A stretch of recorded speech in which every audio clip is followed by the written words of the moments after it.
El reloj maldito de Wiwe. Penúltimo capítulo, el último tic-tac. Crónidas no cabía en sí de tanta felicidad. Al fin, había obtenido el permiso firmado por el ayuntamiento. Lo tenía en sus manos igual que el contrato, aunque le daba lo mismo sus honorarios.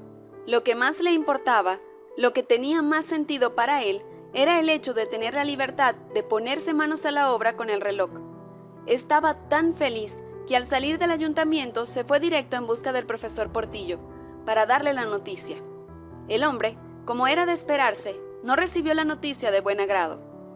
«Lo sabía», dijo. «Sabía que ese era tu objetivo. Eres obstinado, hijo, y admiro tu empeño para alcanzar tus metas. Incluso viajaste desde tan lejos, pero no creo que sea bueno. Descuide, profesor. Yo tomaré todas las precauciones necesarias».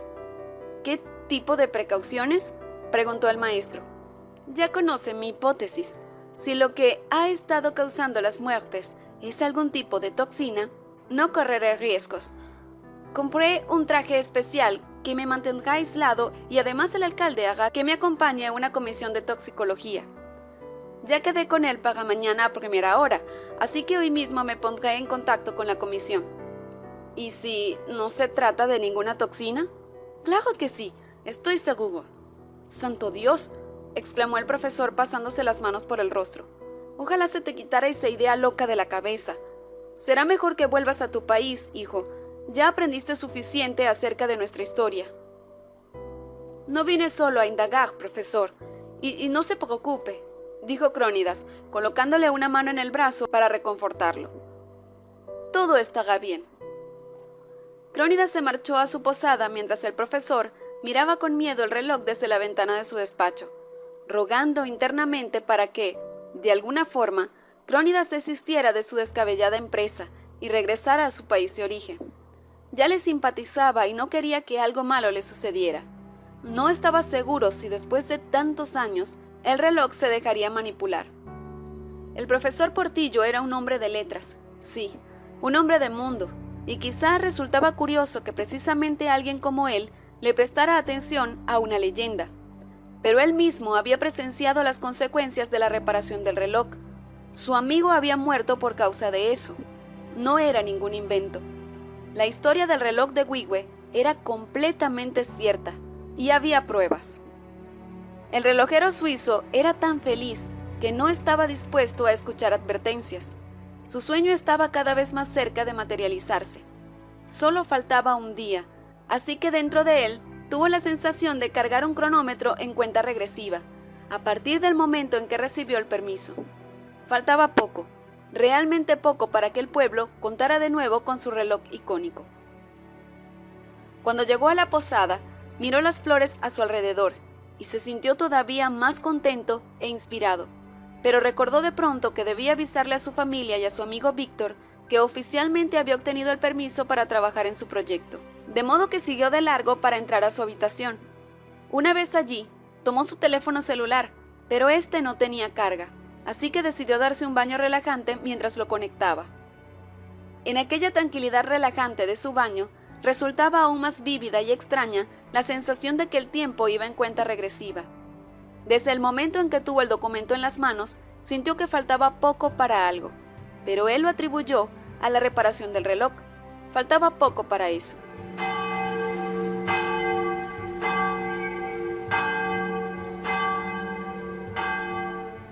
En ese momento, Crónidas escuchó las lejanas campanadas de la iglesia que llamaban a la misa mientras él se sumergía cada vez más y más en un raro sopor. Recostó la cabeza en el respaldar de la tina y en ese justo momento comenzó a escuchar un ligero tic-tac que cada vez se fue haciendo más fuerte junto con el coro de los sapos. «Wi, we, wi, we». ¿Sapos? Pero si no es de noche, se dijo a sí mismo Crónidas. Justo en ese mismo momento, sintió que unas manos huesudas, pero fuertes, le hundían la cabeza en el agua de la tina. Por más que luchó, esa cosa no cedía.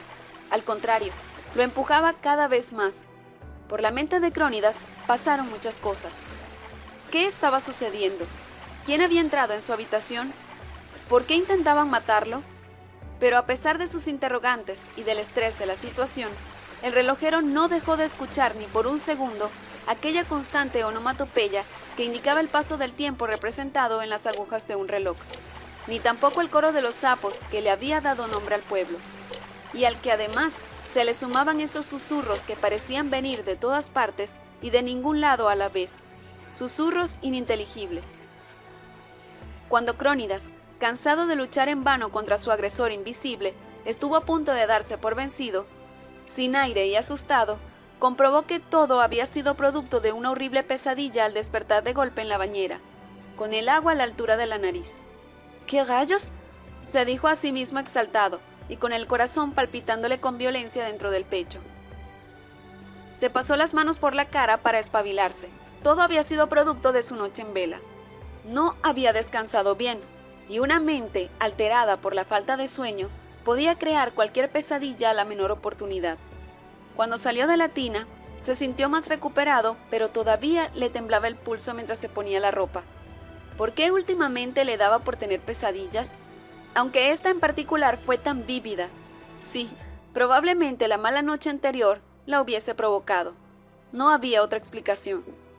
Al ver que su teléfono celular estaba completamente cargado, lo encendió y entonces se dio cuenta de que había no menos de 15 llamadas perdidas desde Berna.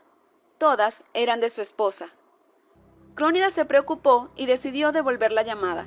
Escuchó un par de repiques hasta que contestaron al otro lado de la línea. Crónidas, cariño, al fin podemos comunicarnos. Estuve largo rato intentándolo. Estaba cargando el teléfono. ¿Qué sucede, Elena? Es Lucas. Tuve que llevarlo a urgencias. Toda la noche tuvo fiebre y un fuerte dolor abdominal. Pero, ¿cómo está? ¿Qué tiene? Es apendicitis. Mejor dicho, su apéndice estalló, así que todo se complicó en una peritonitis. Crónidas se sentó sobre el borde de la cama. ¡Cielos! Acaba de salir de la intervención quirúrgica, dijo la mujer. En su voz se notaba el nerviosismo. El doctor dice que todo salió bien en la cirugía. Lograron extraer el apéndice y lavar sus intestinos, pero no está todavía fuera de peligro, querido. Ahora tiene un fuerte tratamiento a base de antibióticos que le administrarán por vía intravenosa. Dios, ¿y él qué pensó que disfrutaría de sus vacaciones de la universidad? Pobre Lucas. Crónidas, yo no quería preocuparte ya que estás realizando tus investigaciones, pero no. Desde luego que hiciste muy bien en avisarme, Elena. Ya sabes que te pedí que me mantuvieras al tanto de todo, dijo el relojero. Amaba su trabajo de forma apasionada, pero su familia siempre estaba en primer plano. No te preocupes, cielo. Ya mismo voy a trasladarme a Valencia para tomar el primer vuelo que salga. No, Crónidas, no te apresures. Yo solo quise avisarte para que estuvieras enterado. Pero Lucas está bien atendido. Todos estamos aquí, apoyándolo. Todos menos su padre, Elena. Lucas podrá tener 19 años, pero siempre será mi hijo, y siempre me preocuparé por él y por todos ustedes. Cariño, supongo que ya te habrán dado el permiso que tanto anhelabas, así que bien podrías... En efecto, lo recibí hoy, pero no puedo esperar a reparar el reloj. Querida, no sé cuánto tiempo vaya a quedarme, y yo quiero estar en el hospital junto a Lucas. Cuando él sea dado de alta, esté recuperado y completamente fuera de peligro, entonces volveré a Venezuela. De todos modos, ya he dejado todo listo por aquí. Ay, cielo, sabía que querrías dejarlo todo en cuanto supieras la noticia, pero no podía dejar de decírtelo. Desde luego que no. Pero, ¿por qué no sales mañana en lugar de hoy? Son las 5 de la tarde aquí. ¿Qué hora es allá en Venezuela? Son las 12 del mediodía, contestó Crónidas, comprobando la hora en un reloj de bolsillo que tenía en su chaqueta. En Suiza son 5 horas más tarde. Es necesario que salga ya mismo. Recuerda que son muchas horas de viaje y además con escala. Probablemente esté en Berna mañana o pasado mañana. Todo dependerá de si consigo los primeros vuelos. Está bien, amor. Que tengas un buen viaje. Nos mantendremos en contacto todo el tiempo. Te amo. Yo también te amo, linda. Dale un beso a Lucas de mi parte y dile que pronto estaré con él. Apenas colgó el teléfono, Crónidas se dispuso a empacar. Seguía con la fuerte convicción de reparar el reloj, pero lo haría una vez que retornara al país. Su familia estaba primero en todos los planes, y ni siquiera esa loca obsesión que tenía por el reloj lo apartaría de su hijo en un momento en que tanto necesitaba de su apoyo. Sin embargo, era tanta la seguridad que tenía Crónidas de su regreso que abrió el maletín que contenía sus herramientas y piezas de trabajo para comprobar que todo estuviese en orden, y lo metió debajo de su cama. Pronto estaría de vuelta y lo usaría. No tenía ninguna duda, así que prefirió dejarlo. Posteriormente, llamó a su amigo el taxista para que fuese a buscarlo, y luego saldó su cuenta en la recepción de la posada, anunciando además que quería mantener su habitación reservada para su regreso, y que de hecho había dejado allí parte de sus pertenencias. El encargado fue junto a él de nuevo a la habitación para hacer un inventario de lo que Crónidas dejaba, y, finalmente, después de llenar algunas formas y estampar su firma, el relojero se marchó al ayuntamiento para exponer la situación. El alcalde estaba visiblemente aliviado a pesar de la noticia de la cirugía de emergencia del hijo de Crónidas. Le hizo saber a él que lamentaba el hecho, y de verdad lo lamentaba por el muchacho, pero por otra parte no podía negar que le complacía su partida, ya que en un principio había creído que él no regresaría y por ende debía desistir de su idea de reparar el famoso reloj. Pero pronto, cuando Crónidas le aclaró que volvería, no le quedó más que rogar internamente para que una vez que él estuviera con su familia, se le pasara el capricho. El profesor Portillo fue otro que estuvo feliz con el hecho de la partida de Crónidas, tomando la enfermedad del hijo como una tabla de salvación para el padre. Deseaba todo lo mejor para ese muchacho y que recuperara la salud, pero también deseaba que, tras el susto de verse lejos de su familia en un momento de apuros, Crónidas desistiera de su absurdo y peligroso empeño. Una vez que Crónidas comenzó a abandonar el pueblo en compañía de Víctor, este le brindó muchos ánimos con respecto a la enfermedad de Lucas, diciéndole que su hija mayor había pasado por la misma situación, llegando a estar incluso 8 días internada y con el intestino paralizado a causa de la enfermedad, pero que luego, eso sí, después de una larga y dolorosa recuperación, la muchacha lo había superado todo. Es alentador escuchar eso, dijo con alivio Crónidas, posando la mirada en el monolítico reloj, sin sospechar que esa sería la última vez que lo vería. Él continuaba impertérrito e imperturbable, alzado con arrogancia sobre su pedestal, con la cara que mostraba la hora nefasta al frente, las 3:01, la hora de la muerte de Juan Lorenzo, su última víctima. «Pero piensas regresar seguramente», comentó Víctor sin pasar desapercibida la expresión melancólica con la que su amigo miraba la reliquia. «Sí, desde luego que sí. Una vez que sepa que Lucas está fuera de peligro, que lo vea completamente restablecido, regresaré», dijo Crónidas. «Imagino que tú no estarás contento de saber eso, ¿no? ¿Y por qué no iba a estar contento de saber que regresarás?», preguntó Víctor mientras giraba el volante para tomar la carretera. «Recuerda que todavía queda pendiente la cita que tienes para almorzar conmigo y mi familia. Mi esposa y mis hijas estarán felices de recibirte». «Yo también», respondió Crónidas sonriendo. «Es solo que ni el alcalde ni el profesor Portillo estuvieron muy entusiasmados al saber que yo volvería. Ya sabes, continúa con ese tonto prejuicio acerca de la maldición. Casi siento que se alegran de que Lucas haya enfermado». «No es eso», dijo Víctor negando con la cabeza. «No creo que se alegren de la enfermedad de tu hijo, pero sí de tu partida. Mira, la gente de Wigwe le tiene mucho respeto a ese reloj, por no decir miedo. En lo personal, ya sabes que yo no suelo creer en supercherías y esas cosas, pero hay que reconocer que resulta desconcertante que todos los relojeros que se dispusieron a reparar ese artefacto terminaron muertos, y precisamente a la misma hora en que el reloj se detuvo. Por eso es natural que ellos quieran que te mantengas al margen. Sí, sé que es algo raro, pero pueden ser solo casualidades. Hay tantas cosas en este mundo que todavía no tienen explicación, y no por ello son consideradas paranormales, como los déjà vu, por ejemplo». «Sí, tienes razón, pero, en fin, solo es una leyenda». «Son las 3:30, dijo Crónidas mirando una vez más su reloj de bolsillo. «Tengo tiempo de sobra porque a Valencia llegamos como en media hora, ¿cierto?» «En menos tiempo», dijo Víctor encogiéndose de hombros. «¿A qué hora tienes que estar en el aeropuerto?» «A las 4:30. El vuelo a Caracas sale a las 5. ¿Y cuándo saldrás a Berna?» Mañana. Logré conseguir un pasaje gracias a que no estamos en temporada alta. El primer vuelo sale a las 5 de la mañana, si no se retrasa. ¿Y llegarás directo a Suiza?, preguntó su amigo. No, siempre hay escalas cuando son viajes largos, así que tendré que parar en Madrid.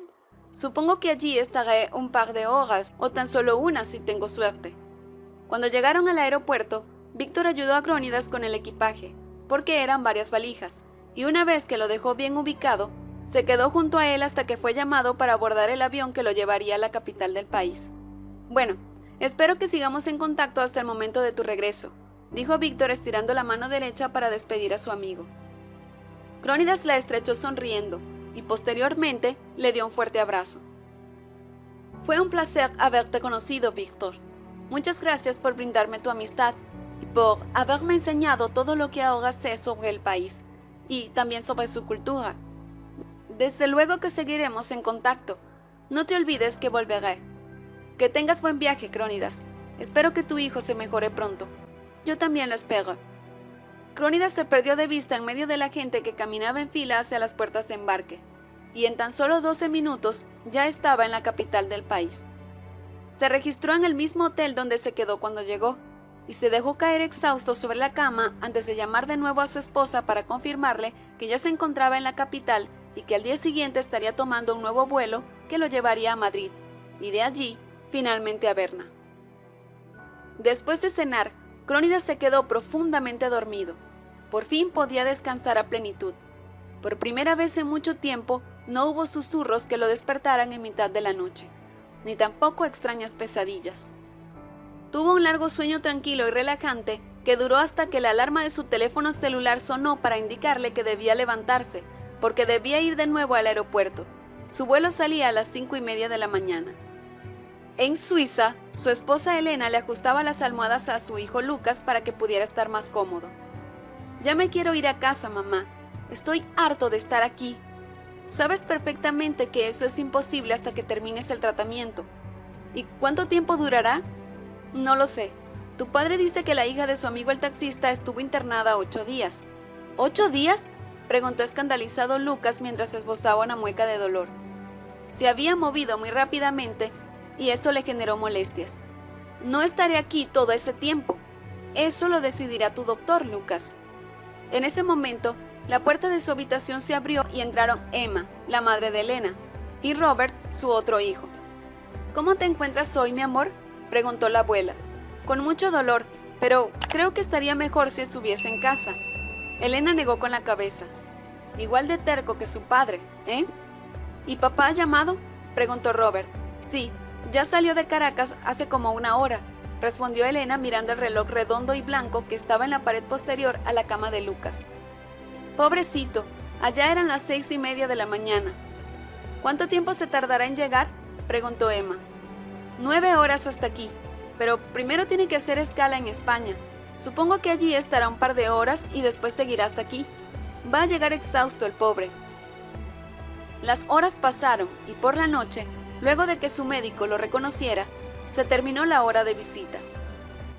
En esta ocasión, la abuela Emma se quedaría en el hospital para cuidar de su nieto. El celular de Lucas vibró y el muchacho se apresuró a contestar con emoción, al ver el nombre de su padre reflejado en la pantalla. «¿Papá? Lucas, ¿cómo te sientes, hijo?» «Con mucho dolor, pero el doctor dice que estoy evolucionando. Eso me alegra, pero desafortunadamente no podré llegar hoy mismo como tenía pensado, sino mañana probablemente. ¿Y eso por qué?» «Hay un terrible vendaval aquí en Madrid. Llueve muy fuerte y con granizo», dijo Crónidas mirando la ventana de su habitación, en donde gruesas gotas de lluvia, acompañadas de trocitos de hielo, golpeaban el cristal, y los relámpagos lo hacían estremecer. Así que las aerolíneas se vieron en la necesidad de suspender los vuelos hasta que el tiempo mejore. «Debes estar muy cansado», dijo el muchacho con voz indulgente. «Ni que lo digas. Me toca de nuevo adaptarme a la diferencia horaria. Salí de Venezuela a las 5:30 de la mañana, y tras 8 horas, que fue lo que duró el vuelo, en Venezuela debían ser la 1:30 de la tarde, pero aquí en Madrid eran las 6. Ahora son las 7 en punto», dijo tras un bostezo. «Igual que aquí», dijo Lucas girándose con un poco de dificultad en la cama para mirar el reloj que estaba detrás de él. No te preocupes por mí, papá. Estoy mejorando. Será mejor que descanses todo lo que puedas. Sí, espero que el tiempo mejore. De todos modos, la gente de la aerolínea quedó en avisarme cuando ya se pueda viajar. De acuerdo, papá. Cuídate mucho. Te amo. Nos vemos pronto. También te amo, hijo. Saludos a tu abuela. Nos vemos mañana. Luego de cenar, y decepcionado al ver que el vendaval no mermaba, Crónidas encendió la televisión para distraerse un poco mientras le llegaba el sueño, y afortunadamente no tardó. Los ojos se le comenzaron a cerrar solos, sacudió la cabeza para tratar de espabilarse y comenzó a cambiar de canal hasta que se detuvo en uno de música.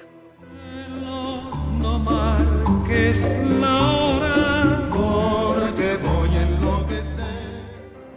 Ya no podía seguir luchando contra el sueño, así que se dejó vencer por él mientras escuchaba cada vez más lejana aquella hermosa música, acordándose sin poder evitarlo del viejo reloj que había dejado atrás, lejos, muy lejos de allí. Crónidas ya no escuchaba la música. Por alguna razón, el televisor se había apagado. De pronto la habitación quedó sumergida en esos susurros que él creyó haber dejado allá, muy lejos en Wigwe. Parecía que había varias personas allí, en su habitación, en medio de la oscuridad. Al igual que las veces anteriores, él no podía entender una sola palabra de lo que decían, hasta que de pronto, un relámpago iluminó la figura solitaria de un hombre junto a la ventana. ¿Quién es usted?, preguntó Crónidas en español, nervioso, al ver que alguien había entrado en su habitación. ¿Quién sabe con qué intenciones? La historia olvidó mi nombre, respondió el sujeto sin girarse a mirarlo. En medio de la oscuridad, Crónidas solo podía ver la sombra del intruso proyectada en una de las paredes, cuando los relámpagos iluminaban la habitación. De esta forma, advirtió que tenía un sombrero. En ese momento, la habitación se inundó del monótono y tan conocido tic-tac que martillaba sus oídos, así como las voces que poco a poco se fueron haciendo más comprensibles. «No debiste», musitó alguien en su oreja derecha. Él se giró para darle el frente, pero la oscuridad era muy densa. Intentó tocar, pero no encontró nada. «Lo desafiaste». «¿A quién?», preguntó Crónidas desesperado, con el corazón a 1000 por hora. Estaba confundido y aterrado. No sabía qué estaba ocurriendo. En ese momento, otro relámpago iluminó un par de figuras más. 2 hombres. También usaban sombrero y vestían ropa antigua. En esta ocasión pudo detallarlos mejor porque tras el relámpago, la habitación quedó iluminada más tiempo por una extraña luz blancuzca. Ambos mantenían la cabeza abajo. ¿Quiénes son? ¿Qué hacen aquí? Vinimos a buscarlo, dijo uno de ellos, colocando la mano huesuda sobre el hombro de su compañero. Mi amigo Chipia y yo, y los demás, añadió el hombre, elevando el rostro lentamente. Al hacerlo por completo, Crónidas descubrió, horrorizado, que su rostro estaba ennegrecido, como lleno de hollín, y que presentaba múltiples heridas, no solo en el rostro, sino también en el cuerpo. ¿Quién es usted?, volvió a preguntar el relojero. Salvatore, un colega suyo, respondió el espectro con acento italiano. En ese momento, Crónidas despertó sobresaltado.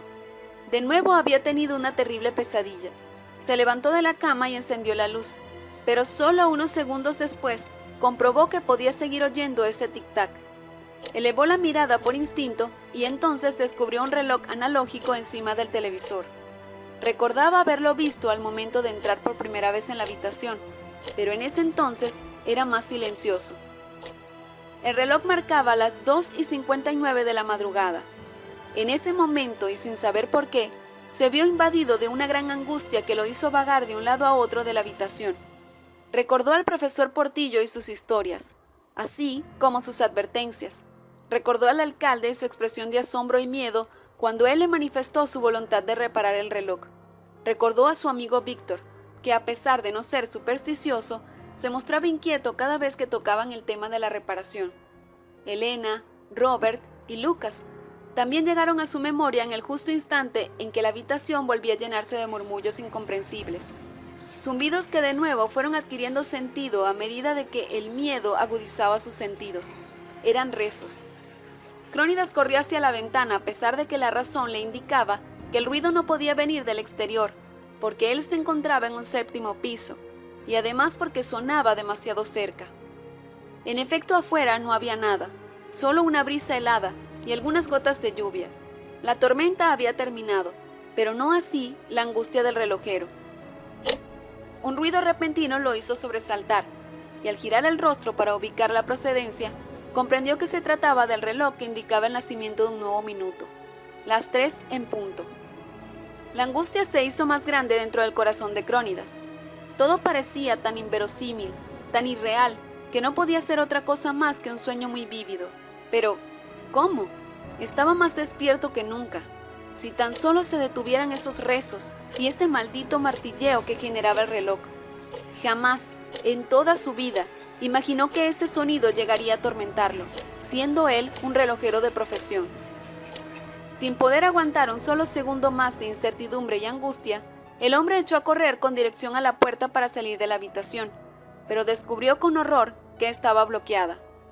«No puede ser», se dijo a sí mismo en su idioma, dando un puñetazo a la puerta para drenar la frustración. Cuando giró sobre sus pies, quedó paralizado de horror porque descubrió que ya no estaba solo. Mientras la luz de la habitación comenzaba a parpadear, Crónidas descubrió a 4 personas paradas en fila frente a él. 3 de ellos eran los mismos hombres con los que había soñado hacía tan solo unos minutos. El sujeto sin nombre y el par de tipos que decían ser Chipia y Salvatore respectivamente. La indumentaria del 4.º hombre parecía corresponder a una época diferente a las de los demás. «Esto no está pasando», se repitió una y otra vez Crónidas para tratar de volver a la realidad. «Estoy estresado, cansado, pero esto no está pasando». El 4.º caballero dio un paso al frente, directo hacia él. «Falta poco», musitó con un hilo de voz y una expresión insondable. «¿Para qué?», preguntó Crónidas en español, ya que era el idioma que usaba su interlocutor. «Tenemos que partir, amigo mío». «¿A dónde?». «No debimos haberlo desafiado», dijeron los 4 caballeros al unísono. «No sé de qué están hablando». «Sabe que sí», dijo una voz parca detrás de él. Era grave, pero pausada. Crónidas se giró, sobresaltado ante el pánico, y descubrió a un hombre anciano vestido de uniforme. Pese a su edad, se veía sobrio, regio, arrogante y sobre todo enojado. «Siempre lo dije, dejen quieto a quien está quieto», habló con un tono cargado de reproche. «Ninguno de ustedes tenía derecho. Esa vaina tenía que seguir como estaba, así como yo la dejé. Pero no, esto no puede estar pasando, no puede ser posible», dijo Crónidas más para sí mismo, comprendiendo la situación en la que se encontraba, pero todavía estaba abrumado. Siempre había sido tan escéptico. «Yo no hice nada, nunca llegué a repararlo». «Tuvo la intención y eso fue suficiente», respondió el anciano. En ese momento, los rezos se intensificaron y la aguja del minutero del reloj volvió a moverse. Las 3:01. Por la mañana, después de que Elena entrara en la habitación de Lucas, acompañada de Robert, recibió otra llamada de su esposo. «Crónidas, cielo, ¿ya estás en Berna?», preguntó la mujer esperanzada. Pero al otro lado de la línea le contestó otra voz, una ronca, con cierto matiz de pesar, hablando en un inglés muy básico. «Señora Piaget, no hablo francés, por eso le hablo en inglés. Soy el detective Ulises Parrado. La llamo desde Madrid, España». «Sí, dígame dónde está mi marido», preguntó la mujer en español para hacer más fluida la conversación. El pulso comenzó a temblarle mientras se sentía invadida por una extraña y horrible sensación de angustia, temiendo una terrible noticia que por desgracia llegó, aunque no de la forma en que ella esperaba. «Señora, lamento informarle que su marido está muerto». «¿Pero cómo?», dijo con un hilo de voz. «¿Fue el avión? ¿Se cayó el avión que lo traería de vuelta?». «¿Qué sucedió, Elena?», preguntó Emma con voz aterrada, al ver el estado en que se encontraba su hija. «¿Se cayó el avión? ¿El avión de papá?», preguntó Lucas con los ojos muy abiertos por la sorpresa y el pánico, ya que al igual que sus padres y hermano, Hablaba perfectamente el idioma español y por lo tanto comprendió lo que su madre decía al hablar por teléfono. No, no es cierto, dijo Robert negando con la cabeza. No, señora Piaget. Esta mañana el personal de limpieza del hotel encontró al señor Piaget sin vida en el piso de la habitación. Pero no entiendo nada. ¿Cuál fue la causa? También lamento anunciarle que ignoro la respuesta. El cuerpo será trasladado a la morgue para ser analizado por un forense, pero a simple vista no hay nada que pueda darnos un indicio. No presenta heridas ni signos de lucha. ¿Tenía él alguna patología? ¿No?, respondió la mujer sollozando. Era muy sano. No entiendo qué sucedió. Nuevamente le presento mis condolencias, señora, y le anuncio que debe usted trasladarse a la ciudad de Madrid para hacer el reconocimiento oficial del cuerpo y encargarse del traslado. Elena abrazó a sus hijos y a su madre para llorar juntos tan sentida pérdida, sin comprender qué había sucedido ni cómo. No sospechaban ni imaginaban siquiera que había sido precisamente un reloj, específicamente una maldición, la que se había llevado a Crónidas para siempre. La maldición del reloj de Wigwe no hacía distinción entre extranjeros y locales. Tampoco tenía tiempo de caducidad, ni conocía la diferencia entre la intención y la acción. Por eso tomó la vida de Crónidas, quien al firmar el contrato que lo acreditaría como el nuevo técnico encargado de reparar el ícono del pueblo, no sospechó que estaba firmando su propia sentencia de muerte. Fin. Y bien, amigos, hemos llegado al final de esta historia, aunque les anuncio que tiene un pequeño epílogo que subiré la próxima semana. Espero que les haya gustado a pesar de su trágico final. Muchas gracias y hasta una próxima oportunidad.